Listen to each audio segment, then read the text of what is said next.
Salut à tous, c'est Chapeau de Paille. On se retrouve aujourd'hui pour la review du chapitre 641 de Bleach, donc qui va dans la continuité de ce qui se passait actuellement, c'est-à-dire la, la poursuite du combat contre Iwatch et donc de la fin en gros des Kinsey, de mettre fin à l'ère des Kinsey qui sont revenus en force avec le retour d'Iwatch.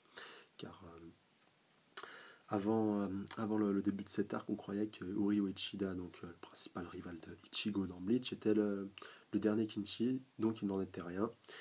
Et donc tout se passe dans... Beaucoup de choses se passent donc dans ce chapitre. On voit Mayuri, le capitaine de la 12e division du Gotei 13 avec l'aide de sa fille Nemu, en train d'affronter un des plus puissants Sternritters, à savoir Pernida, qui est en réalité le bras gauche du roi des esprits.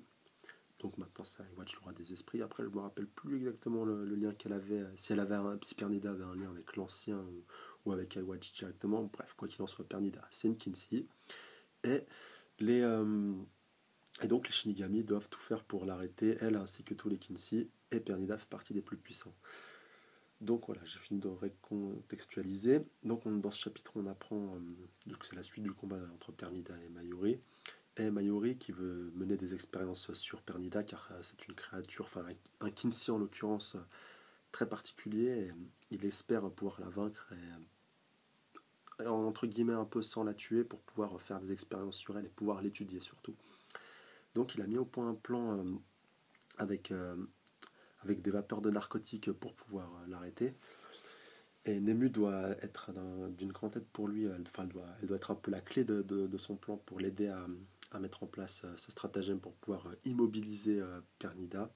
Malheureusement, ça ne va pas se passer exactement comme prévu, car Pernida, malgré que le plan ait finalement marché, au début en tout cas, Pernida va quand même réussir à se libérer et va vraiment mettre en difficulté Mayuri et Nemu.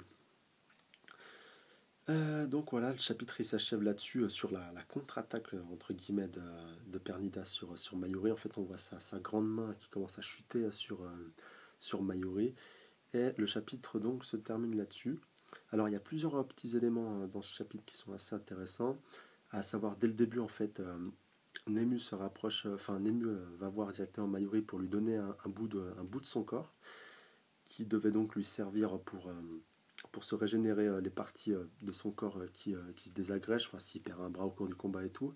Et chose surprenante, Mayuri, qui est quelqu'un quand même de très prévenant et qui est un des personnages les plus intéressants de Bleach, donc il avait oublié de prendre un fragment de son corps pour le au cas où, alors que c'est quand même, on est dans l'arc final, il sait qu'il va affronter des personnages de plus en plus importants, enfin des adversaires en l'occurrence. Et non, lui, il va au combat normal. Heureusement pour lui, Nemu y avait pensé et il est très content de cette petite attention de sa fille, entre guillemets, car on sait que Nemu a été créé par Mayuri. Et donc, ouais, Mayuri, il est il est très reconnaissant envers Nemu de ce geste et il a un peu plus d'affection que pour elle. Enfin, on découvre dans ce cas, en fait, même si c'est sa création, il la considère néanmoins un peu comme sa fille et je pense qu'il aimerait pas qu'elle se fasse tuer, enfin détruire ici en l'occurrence. Donc moi par rapport à mes attentes par la suite de Bleach, j'espère qu'on va enfin retourner sur Ichigo. J'ai vraiment hâte de voir le combat contre Ryo, voir quelle est sa situation, car je vous le rappelle, il faisait partie de la bande à Ichigo, avec Chad, avec Inoue et tout ça. Puis du jour au lendemain, dès le retour des Kinshi, Iwatch l'a pris sous son aile pour faire lui le prochain chef des Kinsey quand il disparaîtra, bien que Iwatch soit entre guillemets immortel à l'heure actuelle. Enfin, ça soulève beaucoup de questions. En tout cas, laissez-moi vos avis dans les commentaires si vous aimeriez voir ce combat Oreo vs Ichigo. Enfin, moi en tout cas, c'est le combat que depuis le début, depuis que j'ai commencé à suivre Bleach, c'est vraiment le combat que j'ai envie de voir entre les deux. Voilà. Parce que c'est surtout que maintenant qu'on a appris que Ichigo, de par sa mère, a des pouvoirs de Kinshi, ça pourrait être très très intéressant à voir. Et il y a aussi, enfin, même si dans une situation assez globale, on a envie de savoir comment ça va se décanter, comment ça va partir, mais franchement, moi, mon souhait le plus cher, ce serait vraiment qu'on vienne sur Ichigo et qu'on arrête de se dilapider un peu à gauche, à droite dans le... Bon, après, c'est l'arc narratif du manga et donc de l'arc final qui veut ça, qu'on s'intéresse un peu au combat par-ci par-là avant de revenir sur la trame principale.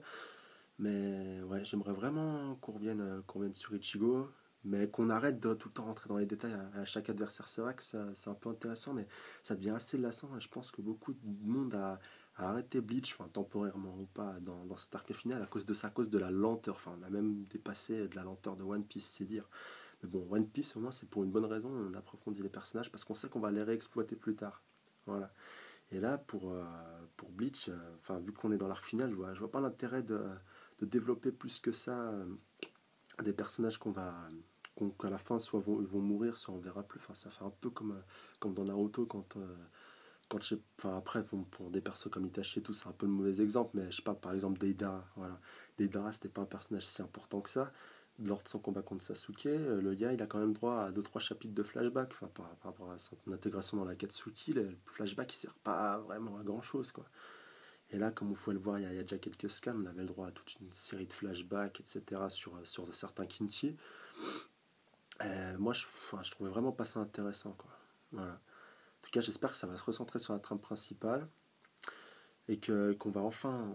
J'ai vraiment l'aspiration qu'on voit ce combat entre Ichigo et Uryu et voir vraiment qu'est-ce que Uryu y pense. Ce sera peut-être le débat du prochain scan, enfin, si on retourne un peu là-dessus, mais qu'est-ce que. Même vous, donnez-moi vos avis dans les commentaires. Qu'est-ce que vous pensez que Uryu pense vraiment et qu'est-ce qu'il va faire lorsqu'il se retrouvera vraiment confronté à Ichigo, qu'il devra obligatoirement se. Enfin, qu'il y aura Iwatch à côté ou un des autres Stern Raiders qui lui laisseront pas le choix, tu dois te battre contre Ichigo et tout. Est-ce que vous. Enfin, bon, même si on l'a déjà vu dans 2-3 scans, mais s'il devrait vraiment se donner à fond, et même s'il a l'opportunité, pourquoi pas, de le tuer, est-ce que vous pensez qu'il le ferait? Ou est-ce que c'est une stratégie de sa part pour infiltrer le camp ennemi ou autre? En gros, est-ce que vous pensez est-ce qu'il est encore avec les Shinigami ou est-ce qu'il a vraiment basculé entre guillemets du côté obscur? Voilà, donc je vous laisse là-dessus à méditer. Et puis n'hésitez pas à me laisser vos avis dans les commentaires. Voilà, tout est bon à prendre, comme je vous ai dit. Et puis à bientôt pour une prochaine review. Allez, ciao!